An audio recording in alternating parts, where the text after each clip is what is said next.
Vou falar um pouquinho, gente, sobre dados do Censo 2022, que agora, foram regionalizados com uma pesquisa do Instituto Jones dos Santos Neves, que fala sobre a inclusão, a necessidade de inclusão no Brasil, diante dos dados envolvendo pessoas com deficiência e pessoas com transtorno do espectro autista. Meu convidado é o Pablo Lira, ele é diretor-geral do Instituto Jones dos Santos Neves aqui no Espírito Santo. Bom dia, Pablo. Bom dia, minha amiga Fernanda. Tudo bem? Obrigada pela sua participação, Pablo. Bom dia, sim. Vamos contar um pouquinho para os nossos ouvintes qual é a realidade que vocês encontraram com base no Censo 2022? Essa pesquisa, Fernanda, faz parte aí do nosso calendário de publicações e estudos do Instituto Jones, nesse ano de 2025, que o Instituto Jones, como se fosse o nosso IBGE do Estado do Espírito Santo, completa 50 anos. E a gente está com uma parceria com o IBGE Nacional e também com o IBGE aqui do Espírito Santo para detalhar essas informações do censo e de outras pesquisas divulgadas pelo IBGE. E a gente se debruçou sobre essas informações, como você bem falou, Fernanda, a necessidade da inclusão. E nada melhor do que a gente lançar a luz sobre os dados das pessoas com deficiência e as pessoas também diagnosticadas com o transtorno do espectro autista. Pela primeira vez, o IBGE pesquisou com uma pergunta no censo as pessoas diagnosticadas com o transtorno do espectro autista. E aí a nossa equipe do Instituto organizou essas informações, fazendo uma análise nacional e também contextualizando o estado do Espírito Santo com foco nesse grupo que é muito importante no século XXI, a gente diagnosticar essas informações para contribuir para o desenvolvimento de políticas públicas mais inclusivas no campo da educação, no campo da saúde, da habitação, do planejamento urbano também. Então é importante, logo no início do estudo, que está disponível aí no site do Instituto Jones e nas nossas redes sociais, a gente trabalha com o mesmo conceito do IBGE para caracterizar as pessoas com deficiência, que são aquelas pessoas que possuem ao menos um dos tipos de dificuldades funcionais. Quais são? De enxergar, mesmo usando óculos, de ouvir, mesmo usando aparelhos auditivos, de andar ou subir degraus, mesmo usando prótese, de pegar objetos pequenos como botão ou lápis, ou abrir e fechar tampas de garrafa, mesmo usando aparelhos de auxílio, e de se comunicar, realizar cuidados pessoais, como trabalhar e estudar devido a alguma das limitações nas funções mentais. E aí, usando esse conceito, Fernanda, nós identificamos que no Brasil, olha a representatividade desse dado, mais de 14 milhões de brasileiros possuem deficiência, ou seja, 7,3% dos brasileiros. No Espírito Santo, nós identificamos que 268 mil capixabas possuem algum tipo de deficiência, o que representa 7,2% da população do estado do Espírito Santo. Então, a partir dessas informações, nós conseguimos detalhar os dados e possibilitar informações ali para que os órgãos públicos, secretarias municipais, secretarias estaduais, até mesmo o governo federal, o terceiro setor. A gente tem um trabalho muito importante do terceiro setor com as pessoas com deficiências e também com o transtorno do espectro autista, para que a gente lute por direitos, pelo desenvolvimento de políticas públicas para esse grupo específico da nossa sociedade e também torne as nossas cidades mais acessíveis. Esse grupo necessita de uma cidade adaptada às suas condições para garantir o direito básico da nossa Constituição, o direito de ir e vir, com toda a autonomia que esse grupo necessita. Isso aí. Esse percentual está muito próximo, da média nacional, que é de 7,3%. A gente sabe que tem estados muito maiores, que ultrapassam os 9%. Uhum. A gente tem aí o caso de Alagoas, que tem 9,6%, e Piauí com 9,3%. O Uhum. estado com o menor percentual de pessoas com deficiência, pessoas com 2 ou mais anos de idade, é Roraima, com 5,6%. E isso é autodeclaração, né, Pablo? Autodeclaração é a pesquisa aí no censo, né, nos domicílios, e essa pergunta é feita para o responsável do domicílio, e essa informação é preenchida a partir dessa declaração, a autodeclaração aí do respondente do questionário do IBGE. E a Uhum. partir dessas informações a gente consegue fazer uma série de cruzamentos. Por exemplo, no Brasil, as pessoas com deficiência do sexo masculino são 6,4%. As mulheres, pessoas do sexo feminino, dá 8,1%.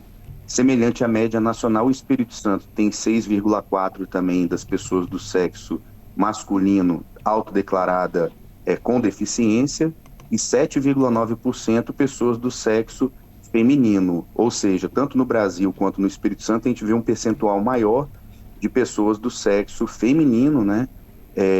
Com a condição, alguma condição aí de deficiência. E quando a gente olha a pirâmide etária também, Fernanda, a gente vê um cuidado especial, principalmente aí com a população na terceira idade, que aí soma também a necessidade das políticas intersetoriais. É a pessoa idosa, né? Inclusive a gente tem o Estatuto do Idoso, e também a gente observa também um percentual considerável aí, crescente, quando a pessoa chega na terceira idade também com algum tipo de deficiência. Uhum. Um dado que me chamou a atenção no estudo, Pablo, é a relação população indígena. Sim, traz as informações aí da população indígena, né? E esse percentual aqui no Espírito Santo das pessoas indígenas com algum tipo de deficiência sobe para 11,6%. É um percentual aí acima da média nacional. A média nacional ficou em 7,9%. Também no Brasil a gente vê os estados com um percentual muito mais elevado. Sergipe, Fernanda, chegou a 16,3% de pessoas indígenas com algum tipo de deficiência. Então lança à luz aquilo que a gente estava comentando agora há pouco, né? Da necessidade de políticas públicas intersetoriais, com foco no atendimento aí das deficiências, né? A adequação dos serviços na saúde, educação, habitação, assistência social, e também as políticas voltadas para as pessoas indígenas também. A necessidade da gente promover a inclusão numa perspectiva intersetorial, garantido aí também os direitos da equidade social, né? Uhum. Mas acima de tudo, o porquê dessa concentração, né? Sim, esse dado, né, possibilita aí a gente ter um diagnóstico e realizar estudos também, né? Quais são as características de atendimento da saúde, né? São algumas políticas públicas assistenciais necessárias aí para esse grupo específico das pessoas indígenas, né? Que a gente vê esse percentual mais elevado das condições de deficiência.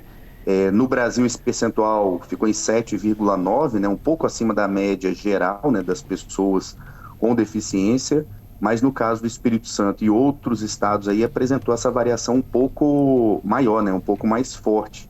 Então possibilita também esse diagnóstico, a gente realizar investigações, pesquisas complementares até para compreender, né, quais são as condições aí que explicam esse percentual mais elevado da pessoa indígena apresentar alguma daquelas deficiências que a gente comentou. E Uhum. também o dado aí, né, inovador nessa pesquisa, que a gente vê que é um desafio aí da contemporaneidade, é o diagnóstico e também garantir, a partir desse diagnóstico, o desenvolvimento de políticas públicas e o tratamento também adequado para as pessoas diagnosticadas com um transtorno do espectro autista. É um Uhum. número representativo também no Brasil, Fernanda. Chega aí a 2,4 milhões de pessoas diagnosticada, né, com autismo no Brasil.